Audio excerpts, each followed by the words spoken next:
반갑습니다. 새내기 목사 신정국 목사입니다. 제가 목사가 된 지 이제 한 달여간 되었습니다. 제가 목사가 되고 나서 이렇게 전도사 생활을 한번 이렇게 돌아보게 되었습니다. 제가 신학교 생활을 할 때 이제 아직 제가 사역을 시작하지 않았는데 친구들이 또 동료들이 전도사님이라고 부를 때 굉장히 많이 어색해했습니다. 몸둘 바를 몰라서 나 아직 사역하지 않는데 라고 속으로 이렇게 대답했던 적이 있습니다. 그런데 놀랍게도 제가 이제 목사 안수를 받게 되었는데 왠지 모르게 이 목사의 타이틀이 저에게 친숙한 것입니다. 여러분 그 이유가 무엇일까요? 제가 목사다워서가 아닙니다. 그저 아버지를 부르시던 성도님들의 그 목소리가 제 마음 가운데 남아있었기 때문입니다. 저희 아버지를 부르시면서 목사님, 신목사님이라고 부르는 그 이야기들이 제 마음 가운데 남아있어서 좀 익숙했던 것 같습니다. 그러면서 제가 생각했습니다. 조심해야 되겠구나. 경각심을 가져야 되겠구나. 내가 정말 목사다운 목사가 되기를 기도하고 좀 더 긴장해야 되겠구나 라는 생각을 했습니다. 제가 사실 목사 안수를 받는 것을 조금 주저했습니다. 왜냐하면 아직 그 정도의 모습이 되지 못했다고 제가 판단했기 때문입니다. 그러나 이번에 목사 안수를 받은 것은 제가 마음 가운데 늘 생각하는 하나님께서 나에게 그 일에 맞는 능력을 주실 것이다. 그것을 믿고 받았습니다.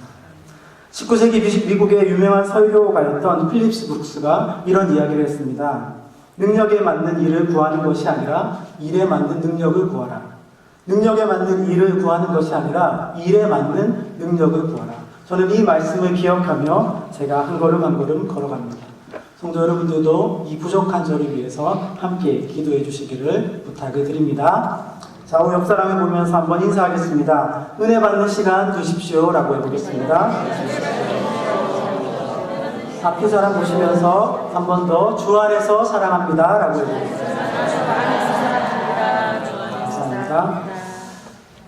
여러분 성경은 교회의 본질에 대해서 복잡한 이론이 아니라 한 가지 이미지로 우리에게 설명합니다. 여러분 그 이미지가 무엇인가 하면 교회는 그리스도의 몸이라는 것입니다. 교회는 그리스도의 몸이라는 것입니다. 교회의 크기가 상관이 있는 것이 아니라 큰 교회든 작은 교회든 그리스도의 몸이기 때문에 영광스럽다라고 이야기합니다. 하나님께서 우리의 머리 되어주셔서 온 만물을 충만케 하시기 때문에 또 그리스도가 우리 교회의 머리가 되시기 때문에 교회는 영광스럽다라고 말씀하고 있습니다. 여러분 아이러니하게도 교회의 머리 되신 그리스도는 보이지 않습니다. 다만 몸된 교회, 우리들을 통하여서 그리스도 자신께서 드러나고 계시더라라는 것입니다. 여러분 사도 바울은 이렇게 기도합니다. 함께 한번 에베소서 3장 19절의 말씀을 읽어보겠습니다. 읽겠습니다. 시작. 그 넓이와 길이와 높이와 깊이가 어떠함을 깨달아 하나님의 모든 충만하신 것으로 너희에게 충만하게 하시기를 구하노라. 아멘. 하나님께서 우리에게 충만히 임하실 때 우리가 충만해질 수 있다라는 것입니다. 여러분 이런 맥락에서 우리는 한 가지 질문을 던질 수 있습니다. 여러분 우리는 교회가 맞습니까? 여러분 우리는 교회가 맞으십니까? 맞다고 생각합니다. 그런데 한 번 더 질문할 수 있다면 우리가 정말 교회가 맞다면 이렇게 질문할 수 있을 것입니다. 내가 속한 교회가 되어가고 있습니까? 내가 속한 공동체에 변화는 일어나고 있습니까? 여러분 그런 관점에서 오늘 본문의 사도 바울은 우리들에게 말합니다. 만약 이 질문에 대해서 우리가 명확하고 자신있게 대답하지 못하고 주저한다면 이 주저하는 교회들을 향해 충고와 권면의 메시지를 우리에게 주고 있더라는 것입니다. 여러분 그 권면은 첫 번째는 이것입니다. 27절에 나와 있습니다. 같이 한번 27절의 말씀을 읽어보겠습니다. 27절입니다. 시작. 오직 너희는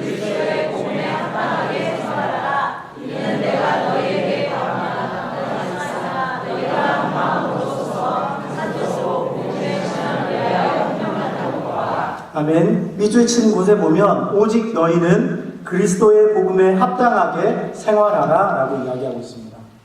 여러분 바울은 빌립보서를 쓰면서 그 빌립보 교회가 가진 기쁨과 감사에 대해서 표현하는 것을 주저하지 않았습니다. 기쁨이라는 단어가 13번이나 등장하는 그런 기쁨이 충만한 교회가 빌립보 교회였습니다. 여러분, 그럼에도 불구하고 이 빌립보 교회에도 문제는 있었다는 것입니다. 그 문제가 바로 무엇일까요? 바람직하지 못한 다툼에 대한 것이었습니다. 여러분, 추측하기는 겸손하게 행동하지 못하고 서로 대립되어 있는 모습이 이 빌립보 교회 가운데에서도 있었더라는 것을 추측할 수 있습니다. 여러분, 우리는 교회 가운데 종종 이런 모습을 보게 됩니다. 출신과 배경, 그리고 나이와 성격 등의 이유로 나와 다른 사람을 비방하거나 또 업신여기는 모습이 있을 수 있다는 것입니다. 여러분, 많은 교회가 아닌 공동체들은 이렇게 될 수 있습니다. 출신과 배경에 따라 또 성격과 그런 나이에 따라 분열될 수가 있습니다. 그러나 여러분, 교회가 그렇게 되면 안 된다는 것입니다. 여러분, 교회는 하나됨을 이루어야 합니다. 왜냐하면 우리 교회는 유기적인 공동체이기 때문입니다. 유기적인 공동체라는 것은 쉽게 말해 우리 모두가 서로 지체가 되어서 다 연결되어 있다는 것입니다. 그렇기 때문에 한 지체가 아프면 같이 아파야 되고요. 또 한 지체가 기뻐하면 그 지체로 인해서 우리도 함께 즐거워하는 것이 지체됨이고 유기적인 공동체라는 것입니다. 여러분, 오늘 본문의 바울은 이야기합니다. 그리스도의 복음에 합당하게 생활하라. 여러분, 이 말을 원어적으로 해석해보면 그리스도의 복음에 어울리는 시민으로 살아가라 라는 의미입니다. 그리스도의 복음에 어울리는 시민으로서 살아가라 라는 것입니다. 여러분, 당시 이 빌립보 성도들은 로마의 시민권을 가지고 있었습니다. 그래서 로마 왕자의 통치를 받았고요, 다스림을 받고 있었습니다. 그뿐만 아니라 이제 빌립보 교회 성도들은 로마의 통치뿐만 아니라 하나님의 다스림과 하나님께 맞는 복음에 어울리는 시민으로 살아가라라는 그 말을 전하고 있더라는 것입니다. 여러분, 그러므로 우리는 빌립보 교회의 성도들처럼 예수님을 왕으로 모시는 하나님의 사람들입니다. 하나님의 통치를 받고 하나님께 속해 있는 하나님의 사람들이라는 것입니다. 여러분, 그렇기 때문에 그분의 뜻에 맞게 그분의 뜻에 어울리는 삶을 시민으로서 이 땅 가운데 내가 속해 있는 공동체 가운데 교회 가운데 살아내야 한다는 것입니다. 여러분, 그런 관점에서 바울은 계속해서 구체적인 행동 강령을 2가지 제시하고 있는데요. 여러분, 그 한 가지는 바로 이것입니다. 첫째, 한 마음으로 서서 한 뜻으로 협력하라라는 것입니다. 같이 한번 읽어볼까요? 자, 시작. 한 마음으로 서서 한 뜻으로 협력하라는 것입니다. 여러분, 27절 계속해서 다시 한번 읽어보겠습니다. 27절입니다. 시작. 오직 너희는 그리스도의 복음에 합당하게 생활하라. 이는 내가 너희에게 가거나 떠나 있으나 협력하는 것과 아멘. 여러분, 바울은 이야기합니다. 협력하라라고 이야기합니다. 그런데 그 협력함의 구체적인 첫 번째 모습은 마음이 하나 되어야 한다는 것입니다. 한 마음으로 서서 복음의 일을 위해서 함께 협력해 나가야 한다는 것입니다. 여러분, 아까 말했다시피 어느 공동체이든 여러 가지 출신 배경, 나이, 성격, 성별 여러 가지 그런 것들에 의해서 나뉘어져 있습니다. 저마다 자기의 주장을 할 수가 있습니다. 여러분, 그러나 교회는 그래서는 안 된다는 것입니다. 왜냐하면 하나 되어 있기 때문에 복음의 신앙을 위해서 함께 협력하고 자기의 주장을 포기할 줄 알아야 한다는 것입니다. 여러분, 우리의 머리 되신 예수님께서 우리를 다스리고 계십니까? 한 주간의 삶 가운데 우리의 삶을 통치하고 계십니까? 만약 우리 교회가 이 하나됨을 이루지 못하면 2가지 위험이 있습니다. 먼저는 우리 개인의 믿음의 위험이 옵니다. 교회마저 하나됨을 이루지 못하면 이곳 가운데에서도 그리스도의 몸동 공동체를 느끼지 못한 사람들이 빠져나갈 수 있습니다. 또 세상이 우리를 조롱할 것입니다. 교회가 희망과 빛이 되지 못하면 세상마저 교회를 버리게 된다는 것입니다. 여러분, 예수님을 머리로 한 우리 주님의 몸된 공동체가 하나됨을 이루어야 합니다.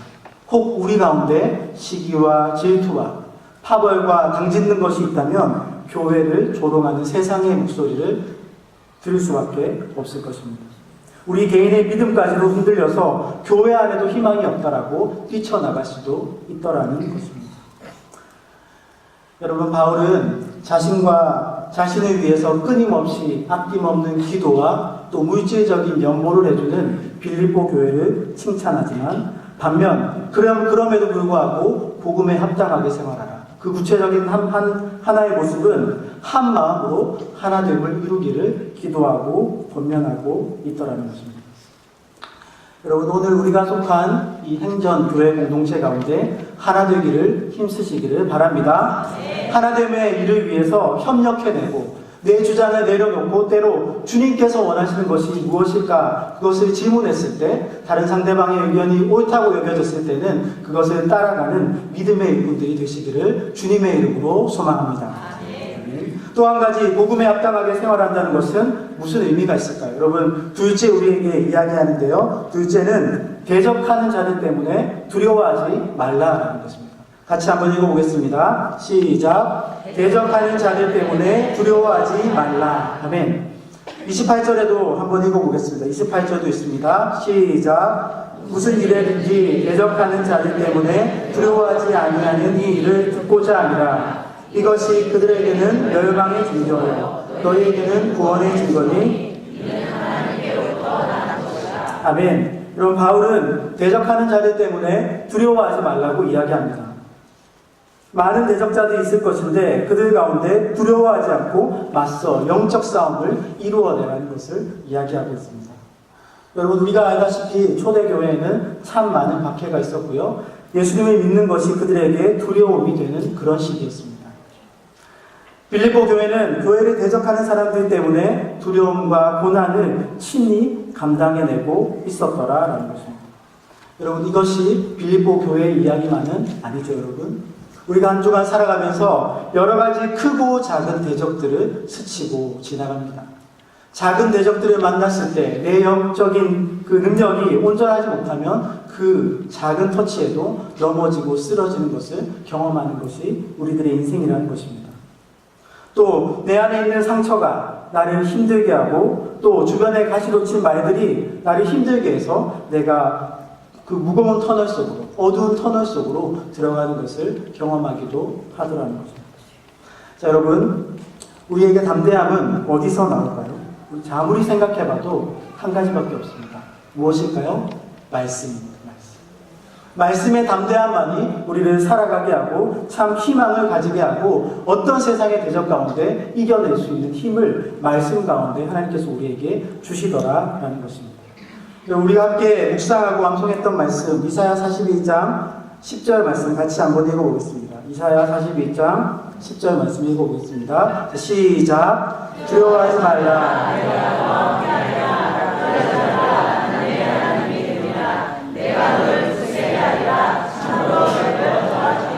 참으로 나의 의로운 오른손으로 너를 붙들리라. 아멘. 저는 교회 와서 오랫동안 신앙생활했지만 지금처럼 말씀이 내 안에 살아 역사할 때 힘을 얻는다는 것을 경험하는 적이 없었던 것 같습니다. 한 말씀 한 말씀 제 마음 가운데 새기면서 아침 가운데 일어나서 이 말씀을 암송하고요. 또 두려움이 들 때마다 이 말씀을 암송하고요. 또 하루를 마무리할 때 하나님 감사합니다. 이 말씀을 암송할 때 힘이 생기고 내 영이 살아나고 내 마음 가운데 말씀하시는 성령님이 느껴지는 것을 경험합니다. 여러분, 바울은 빌립보 성도들에게 알려주고 싶었습니다. 기쁨 가운데 결코 고난이 있음을 잊어서는 안 된다는 것을 이야기해 주었습니다. 우리가 살아가면서 어려움이 있다는 것을 잊지 말고 그 말씀 가운데 힘을 얻으라고 이야기해 주고 있더라는 것입니다. 여러분, 29절 30절 말씀도 다시 한번 읽어보도록 하겠습니다. 29절 30절 말씀입니다. 시작. 그리스도를 위하여 너희에게 은혜를 주신 것은 다만 그를 믿을 뿐 아니라 또한 그를 위하여 고난도 받게 하려 하십니다. 너희에게도 그와 같이 싸움이 있으니 너희가 내 안에서 본 바요 이제도 내 안에서 듣는 바니라. 아멘. 여러분, 바울은 자기가 싸우고 있는 이 싸움을 너희가 보지 않는다, 내가 이것을 담대하게 이겨내고 있다라고 선포하고 있습니다. 또한 그를 믿을 때에 고난이 오는 것을 잊지 말고 말씀 가운데 힘을 내라고 권면하고 충고하고 있다라는 것입니다. 여러분, 한 주간 살아가면서 저는 제 마음 가운데 두 가지 마음이 끊임없이 싸우는 것을 보게 됩니다. 하나는 하나님의 마음, 하나는 세상의 마음. 하나는 세상의 방법, 하나는 하나님의 방법. 세상의 평안함과 하나님께서 주시는 평안함이 끊임없이 싸우는 것이 어쩌면 우리들의 인생 여정이 될 수 있습니다. 여러분, 그러나 우리가 말씀 가운데 이것을 이겨내면, 이것이 부딪힐 때마다 말씀이 이겨내고 말씀이 이겨내는 경험을 함을 통해 우리가 세상의 관점이 없어지고 하나님의 마음이 우리 마음 가운데 가득해질 수 있다라는 것입니다. 여러분, 우리는 세상에 살기 때문에 세상을 참 많이 좋아할 수 있습니다.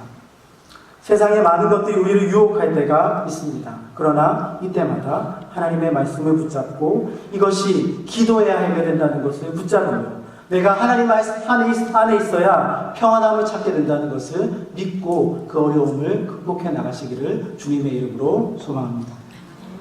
여러분, 누구보다 바울은 참 많은 고난과 역경을 겪었던 사람입니다. 우리와는 비교할 수 없을 만큼 육신의 질고와 영적인 어려움을 많이 경험한 사람이 바울입니다. 이 바울의 고백 속에서 빌립보 교회는 희망을 얻을 수 있었고요. 이 빌립보서를 읽는 우리에게도 희망이 되고 소망이 되는 것을 보게 됩니다. 여러분, 이 지상의 교회는 끊임없이 전투하는 교회입니다. 우리가 이 땅 가운데 살아가면서 끊임없이 전투하는 교회입니다. 영적인 어려움을 맞이할 때마다 전투하기를 주저하지 마시고 그 말씀 가운데 이겨내는 경험을 해나가시기를 바랍니다. 여러분, 에베소서 6장 10절의 말씀 한번 읽어보겠습니다. 에베소서 6장 10절입니다. 시작. 끝으로 너희가 주 안에서와 그 힘의 능력으로 강건하여지고 마귀의 관계를 능히 대적하기 위하여 하나님의 전신갑주를 입으라. 아멘. 여러분, 우리는 세상 가운데 영적 전투를 해나가야 합니다. 그러기 위해서는 하나님의 전신갑주를 입어야 합니다. 진리의 허리띠를 띠고요, 의의 오신병을 붙이고요, 평안의 복음이 준비한 신을 신고요, 믿음의 방패를 들고 구원의 투구를 쓰며 성령의 검, 곧 하나님의 말씀을 들고 담대하게 싸워 나가야 한다는 것입니다. 여러분, 이 싸움을 마친 후에 마침내 우리는 전투하는 교회가 아닌 승리한 천상의 교회, 하나님 나라의 교회에서 함께 예배하며 즐거워할 수 있을 것입니다. 오늘을 살아가는 우리들 여정 가운데 아무 어려움도 없고 고난도 없으십니까? 그러면 어쩌면 우리는 전투하지 않는 교회가 되어버린 것일 수도 있습니다. 혹여 만약 우리가 전투하여서 어려움도 있고 고난도 있다면 기뻐하시기를 바랍니다. 이 어려움 가운데 영적 싸움임을 인식하며 하나님의 전신갑주를 취하여서 담대하게 세상을 살아가시는 주님의 강한 용사들이 되시기를 주님의 이름으로 소망합니다. 여러분, 최근에 나온 이 책이 있는데요, A.J. 제이콥스라는 이 사람이 쓴 책이 있습니다. 제목이 좀 과격한데요, 미친 척하고 성경 말씀대로 살아본 1년이라는 책이 있습니다. 어쩌면 이 제목에서 말해주다시피 많은 성도들이 성경 말씀대로 살지 않기 때문에 이런 제목을 단 것인지도 모릅니다.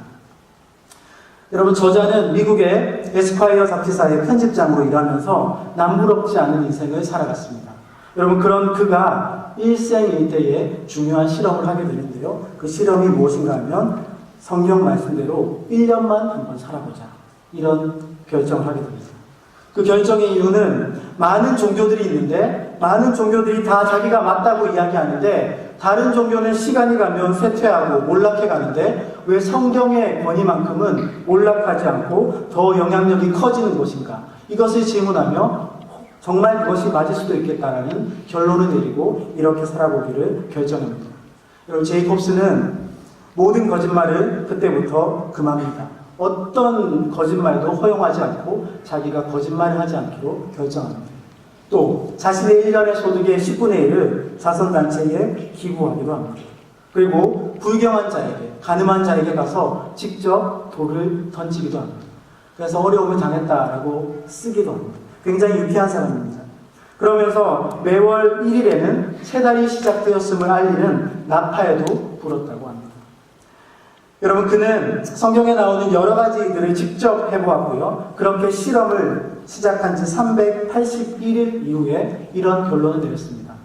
자신의 그릇된 삶을 반성해야지. 내가 하나님 앞에 반성하고 하나님의 위대하심을 인정해야지. 그런 마음의 응답이 왔다라는 것입니다. 여러분, 저자는 말씀대로 살기를 도전했습니다. 우리는 율법으로 구원을 받는 것이 아니기에 또 다 지킬 수도 없기에 이것이 실현 가능할지는 모르겠습니다. 그러나 이 저자의 도전만큼은 우리에게 도전이 됩니다. 우리가 정말 말씀대로 살기를 도전하고 지금의 현재의 신앙에 안주하지 않고 끊임없이 전투하는 교회를 실현해낼 때 하나님께서 우리에게 주시는 영향력을 체험할 수 있게 된다는 것입니다. 여러분, 한 주간 살아가면서 말씀의 힘을 얻으시기를 바랍니다. 한 주간 살아가면서 전투하기를 주저하지 않으시기를 기도합니다. 여러분, 데살로니가 전서 5장 16절 18절 이 말씀 한번 읽어보겠습니다. 자, 시작. 항상 기뻐하라, 쉬지 말고 기도하라, 범사에 감사하라. 이것이 그리스도 예수 안에서 너희를 향하신 하나님의 뜻이니라. 아멘. 어려움이 올 때마다 기뻐하십시오. 하나님의 명령입니다. 어려움이 올 때마다 쉬지 말고 기도하십시오. 정해진 시간에 기도하시고요. 순간순간 하나님께 기도하십시오. 그러면 하나님께서 응답해 주실 것입니다. 어떤 어려움이 와도 감사하십시오. 그 어려움을 바꾸시어 나를 더 좋은 길로 인도하실 하나님이 우리에게 말씀하고 계십니다. 여러분, 빌립보서 4장 6절에서 7절도 한번 읽어보겠습니다. 빌립보서 4장 6절 7절입니다. 시작. 아무것도 염려하지 말고 다만 모든 일에 기도와 간구로 너희 구할 것을 감사함으로 하나님께 아뢰라. 그리하면 모든 지각에 뛰어난 하나님의 평강이 그리스도 예수 안에서 너희 마음과 생각을 지키시리라. 아멘. 한 주간 살아가시면서 말씀이 나와 한 몸이 되어 역사하시는 그 귀한 경험을 하시기를 주님의 이름으로 소망합니다. 말씀 정리하겠습니다. 교회는 복음에 합당한 시민으로 살아가야 합니다. 첫째, 구체적인 행동 강령은 하나됨을 이루어야 합니다. 나와 달라도 마음을 같이 하기를 힘쓰시고요. 나보다 남을 더 낫게 여기면서 내 일뿐만 아니라 다른 사람의 일을 돌볼 수 있는 그런 넉넉한 마음, 하나됨의 마음을 가지게 되시기를 바랍니다. 또 한 가지는 복음을 위해서 싸우기를 주저하지 마십시오. 말씀 가운데 묵상한 것으로 내가 속해 있는 공동체 가운데, 내가 속해 있는 교회 가운데 그것을 이겨내며 경험함을 통해서 주님의 몸된 교회됨을 이루어 가시는 귀한 한 주가 되시기를 주님의 이름으로 소망합니다. 네, 기도하겠습니다. 사랑의 주님, 참으로 감사합니다. 오늘 빌립보서를 통하여서 우리에게 말씀하시는 하나님, 그 말씀 따라 살기를 결단합니다. 하나님 아버지, 복음에 합당한 시민으로서 세상 가운데, 교회 가운데 살아가게 하여 주시옵소서. 정말 하나됨을 이루어냄을 통하여서 교회가 세상의 빛이 되게 하시고 세상의 소금이 되게 하여 주시옵소서. 내가 속한 공동체 가운데 담대하게 영적 전쟁을 싸워나가는 그런 믿음의 일꾼들이 되게 하여 주시옵소서. 그리하여 세상 가운데 어렵고 지칠 때마다 주님의 말씀 기억하며 그것을 극복해내는 하나님의 담대한 용사들이 다 될 수 있도록 한 주간의 삶을 붙잡아 인도하여 주시옵소서. 예수님의 이름으로 감사하며 기도드렸습니다. 아멘.